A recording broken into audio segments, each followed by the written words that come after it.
श्रीमद् भगवत गीता का चतुर्थ अध्याय है ज्ञान कर्म संन्यास योग। जैसे कि इस अध्याय का नाम सूचित करता है, इस अध्याय में ज्ञान, कर्म एवं संन्यास के योगों की चर्चा की गई है।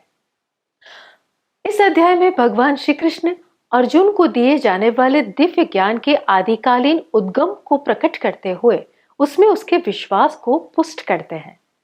सगुण ईश्वर का प्रभाव, कर्मों के सिद्धांत की चर्चा, योगी और महात्मा का आचरण और उनकी महिमा, फलस्वरूप पृथक पृथक यज्ञों की चर्चा और ज्ञान की महिमा का वर्णन हमें इस अध्याय में मिलता है।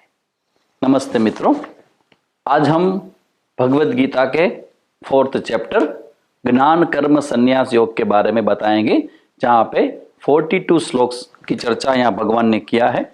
जो 3rd चैप्टर में लास्ट में जो अर्जुन के साथ भगवान का जो संवाद था, वहाँ पे अर्जुन ने ऐसे बोला कि भगवान, मैं अपने मन को कैसे नियंत्रण में करूं, अतः केन प्रयुक्तम पापम चरति पुरुष, मैं नहीं चाहते हुए भी पाप की तरफ क्यों अट्रैक्ट होता हूं।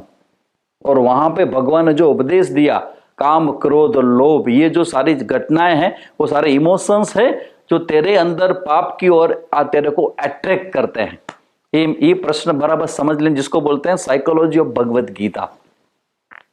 पाप की ओर अट्रैक्शन क्यों होता है? कभी आप किसी से पूछना, कोई ज्ञानी व्यक्ति मिले, कोई संत मिले, कोई ऐसा समझने वाला सज्जन व्यक्ति मिले, तो उनको पूछना कि ज्ञान के प्रति जिसको आकर्षण होता है उसको हम जिज्ञासु बोलते हैं। मगर संसार के अंदर जो पाप कर्म होते हैं, हम जानते हैं कि this is wrong, it should not happen to me, ऐसा मेरे साथ नहीं होना चाहिए, मुझे ये नहीं करना चाहिए। ऐसा भी होता है जब गिल्ट होता है, तब प्रश्न आता है कि पाप का आकर्षण क्यों होता है। तो भगवान कहते हैं कि हमारे अंदर जो काम क्रोध और लोभ, ऐसे जो शत्रु होते हैं, जो हमारे अंदर रहते हैं, वही हमको ऐसा कुछ करते हैं कि हमारे मन के अंदर पाप कर्म का आकर्षण बढ़ जाता है, और जानते हुए भी हम अपने आप को रोक नहीं पाते हैं, और जो नहीं करने जैसा है वो हम कर देते हैं। ऐसा नहीं कि बुरे लोग ही कर्म, ऐसा पाप कर्म करते हैं, अच्छे सज्जन लोग भी के जीवन में ऐसा आता है। पूरी चर्चा वहां भगवान करके आए। तो अर्जुन का प्रश्न है, भगवान हम कैसे अपने मन को ऊपर उठाए, कैसे अपने अंतःकरण को शुद्ध करें? उनका पूरा जवाब 4th चैप्टर में भगवान देते हैं। सबसे पहले 7वें श्लोक से भगवान एक बड़ा रहस्य खोलते हैं। यदा यदा हि धर्मस्य ग्लानिर्भवति भारत अभ्युत्थानम धर्मस्य तदात्मानं सृजाम्यहम्। भगवान कहते हैं कि अर्जुन, ये पूरा ब्रह्मांड मैंने बनाया है, और जब जब पाप की वृद्धि हो जाती है, ये मैंने बोला ना कि जब पाप का आकर्षण होता है, सज्जन लोगों के अंदर भी होता है, मगर बहुत सारे लोगों के अंदर ये पाप का आकर्षण बढ़ जाता है, तब पाप कर्म बढ़ जाते हैं। तो भगवान बोलते हैं कि उनको एडजस्ट करने के लिए, सेटल करने के लिए, मेंटेनेंस के लिए मैं जो सूक्ष्म रूप में रहता हूं, पूरे ब्रह्मांड के कण कण में रहता हूं, और समय आने पर मैं अवतरित होता हूं। तो ये भगवान श्री कृष्ण अवतरित पुरुष हैं, जो साक्षात परमात्मा है, वो श्री कृष्ण भगवान बन के अर्जुन को उपदेश दे रहे हैं।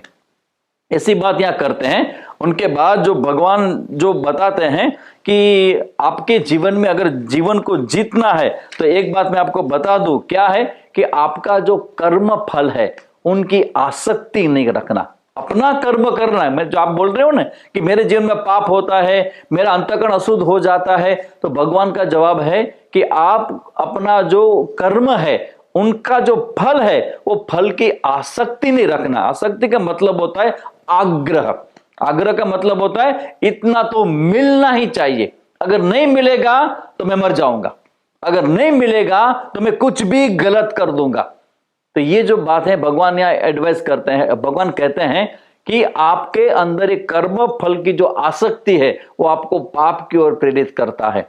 पाप से बचना है तो अपनी आसक्ति पर नियंत्रण करके अपना जो कर्म है वो खुद करो, और करके फिर जो रिजल्ट आता है उसमें किसी प्रकार का आसक्ति रखे बिना उनको ज्ञान एक्सेप्टेंस जिसको बोलते हैं, वो आपको करना चाहिए। और भगवान बहुत सारे यज्ञ की भी चर्चा यहाँ करते हैं, और ज्ञान की चर्चा के संदर्भ में भगवान जो कहते हैं यहाँ पे, वो सारे स्टूडेंट्स को सुनना चाहिए।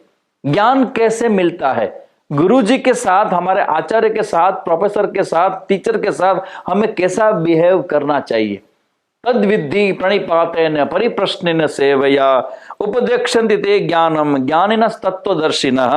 34 श्लोक में भगवान ज्ञान प्राप्त करने वाले जिज्ञासु को, शिष्य को, स्टूडेंट को कैसे व्यवहार करना चाहिए वो यहाँ पे कंडीशन रखते हैं।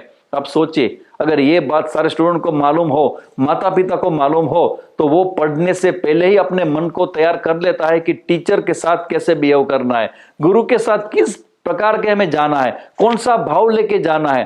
तद्विद्धि प्रणिपातेन परिप्रश्नेन सेवया। विधि का मतलब होता है कि दंडवत प्रणाम करके। जो भी हम ज्ञान के लिए जाते हैं ना, तब हम जिज्ञासु बनते हैं ना, तो हमारे अंदर ये दंडवत का मतलब होता है समर्पण या शिष्य भाव, जो 2nd चैप्टर में अर्जुन ने दिखाया था। और वही भगवान यहां बता रहे हैं कि अगर ज्ञान प्राप्त करना है तो ज्ञान के लिए आपको दंडवत प्रश्न करना है, फिर प्रश्न करना है, परिप्रश्न, सदैव प्रश्न करते रहे। मेरा अपना अनुभव है, जब भी कोई मुझे प्रश्न करता है मुझे बहुत अच्छा लगता है। जो भी टीचर बहुत अच्छा पढ़ाने वाला है, आइडियल टीचर है, सबको अच्छा लगता है कोई उनको प्रश्न करे। क्योंकि जब प्रश्न आप करते हो ना, तो किस तरह से आप बोलते हो, आपके मन में क्या है, कंफ्यूजन क्या है, वो टीचर के लिए पूरा क्लियर हो जाता है।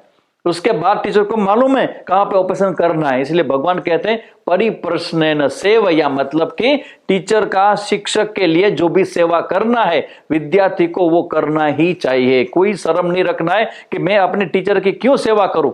मैं आपके सामने बैठा हूं, जो भी मैंने ज्ञान प्राप्त किया है, मैंने अपने गुरुजनों की बहुत सारी सेवाएं किया है। तो भगवान यहां कहते हैं कि जब सेवा करते हो, प्रश्न करते हो, तब उपदेश देने वाले जो टीचर है उनके हृदय में जो भाव आएगा, इसको बोलते हैं गुरु कृपा। गुरु कृपा का मतलब होता है टीचर का ब्लेसिंग्स। इसलिए मैं बोलता हूं बच्चों को, जब भी आप पेपर लिखने जाते हो एग्जाम के अंदर, तो पेपर लिखने का जब शुरू करें उससे पहले उस पेपर का ज्ञान जिस टीचर ने आपको दिया है, आधा मिनट के लिए, 1 मिनट के लिए उनके प्रति मन में उनका भाव लेके आए, उनको मानसिक प्रणाम करें, फिर आप पेपर लिखना शुरू करें। और इसी बात से गुरु की जो कृपा है वो आपके अंदर आ जाती है। तो ये बात यहां भगवत गीता में भगवान कहते हैं। और उसके बाद भगवान ने जो कहा है कि ज्ञान ऐसा है कि जितने भी सारे हमारे पाप है, जैसे गलत कर्म है, वो सारे के धुल जाते हैं, मतलब स्वच्छ हो जाते हैं हम लोग।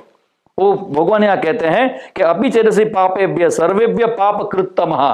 कितने भी बड़ा हम लोगों ने पाप क्यों ना किया हो, सारा पाप कर्म हमारा ज्ञान प्लवेनेव संतरिष्यसि, वो ज्ञान की नौका से तो सारे पाप से मुक्त हो जाएगा। तो ये ज्ञान की चर्चा किया भगवान ने। इनके बाद 4थे चैप्टर में भगवान बताता है कि ज्ञान जो हम प्राप्त करना, जैसे तो मैंने बच्चों की बात किया, मगर जो कोई व्यक्ति बड़ा है उनको ज्ञान चाहिए, जीवन में उनको अपने लक्ष्य की ओर बढ़ना है, मोक्ष की प्राप्ति करना है, तो ज्ञान प्राप्त करना पड़ेगा। तो भगवान यह कंडीशन दिखाते हैं कि किस व्यक्ति को ज्ञान हो सकता है, क्या कौन सी कंडीशन है। श्रद्धावान लभते ज्ञानम, जिसके अंदर श्रद्धा है। श्रद्धा का मतलब यह नहीं कि प्रश्न नहीं करना। यहाँ पे अर्जुन कितने सारे प्रश्न करते हैं। हमारे पूरे उपनिषदों के अंदर बहुत सारे प्रश्न ऋषि मुनियों को किया गया है, तभी ऋषि मुनि ने आंसर के रूप में जो कहा वही उपनिषद बना।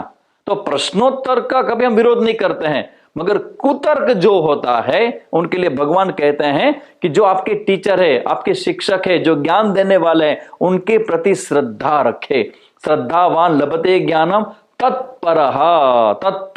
तत्पर का मतलब होता है कि हमारे अंदर तत्परता हो, ज्ञान प्राप्ति की जिज्ञासा हो, वो ज्ञान प्राप्ति के लिए जो कुछ करना पड़े हम करने के लिए रेडी हो जाए। आजकल क्या होता है, जब आप भोजन की व्यवस्था करेंगे तब लोग आपको सुनने के लिए आएंगे। जितने सारे सत्संग के प्रोग्राम करते हैं वहां पे सब नाश्ते की व्यवस्था, भोजन की व्यवस्था करते हैं, तब लोग वहां आते हैं। ऐसा नहीं चलेगा। अगर आपको सही ज्ञान चाहिए तो ज्ञान प्राप्ति के लिए जो करना पड़े वो तत्पर होके आपको करना चाहिए। और कहते हैं संयतेन्द्रिय। पूरी भगवत गीता में भगवान बार बार बताते हैं कि हमारी जो 5 इंद्रिया है, कर्मेंद्रिया है, 5 ज्ञानेंद्रिया है, वो 10 इंद्रिया और उसके बाद मन, इन 11 वस्तुओं पर अगर आपका नियंत्रण है तो आप जीवन जीत सकते हो। यू कैन नॉट इमेजिन आप क्या बन सकते हो। कोई छोटा सामान्य काम करने वाला व्यक्ति, कोई घर घर जाकर न्यूज़पेपर फेंकने वाला वो व्यक्ति, वो एपीजे अब्दुल कलाम, हमारे राष्ट्र के इतने बड़े साइंटिस्ट बन सकते हैं, राष्ट्रपति के पद को शोभान्वित कर सकते हैं, और चाय बेचने वाला एक छोटा सा लड़का वड़ा प्रधान बन के पूरे विश्व को हिला सकता है। क्यों? क्योंकि जो करते हैं उसके अंदर उनका संयम होता है। भगवान बोलते हैं कि संयतेंद्रिय, अपने जीवन को, अपने समय को, अपनी इंद्रियों को संयम में रखे। आप प्लानिंग करें और प्लानिंग के मुताबिक अपना जीवन व्यवहार करें। सुबह से उठकर रात तक आप जब रहते हैं ना, तो पूरे दिन का आपका प्लानिंग होना चाहिए, और प्लानिंग को बोलते हैं संयम। ये बात ये करेंगे, ये नहीं करेंगे, ये करेंगे, ये नहीं करेंगे, ये करेंगे तो इतने समय के लिए हम करेंगे। तो संयतेंद्रिय ज्ञानम लब्ध्वा पराम शांतिम, भगवान कहते हैं ये संयम करने वाले को जो ज्ञान मिलता है वो परम शांति को उपलब्ध हो जाता है। तो ये चौथे अध्याय के अंदर भगवान ने बहुत सारे यज्ञ की बात बताई, और यज्ञ के बाद ये संयम की बात बताई, ज्ञान के बारे में बताया, और भगवान कहते हैं कि ऐसा ज्ञान प्राप्त करने वाला व्यक्ति है उन्हीं को शांति मिलती है। याद रखना, शांति ज्ञान से मिलती है, भौतिक समृद्धि से, भौतिक जो भी हमारे गेन है उससे शांति नहीं मिलती। एक लगता है मन को हमने प्राप्त किया, मगर सच्ची जो शांति बोलती है, आंतरिक शांति जिसको हम बोलते हैं, सात्विक शांति बोलते हैं, वो तो ज्ञान से ही मिलता है। इसीलिए भगवान यहाँ पे इस ज्ञान के बारे में बात करते हैं। और उसके बाद 5th चैप्टर, 5वां अध्याय, जो अध्याय 5वां कर्म संन्यास योग है, उसके बारे में भगवान संन्यास और कर्मयोग उनके बारे में बताएंगे, जिसकी बात हम नेक्स्ट एपिसोड में करेंगे। ओम तत्सत।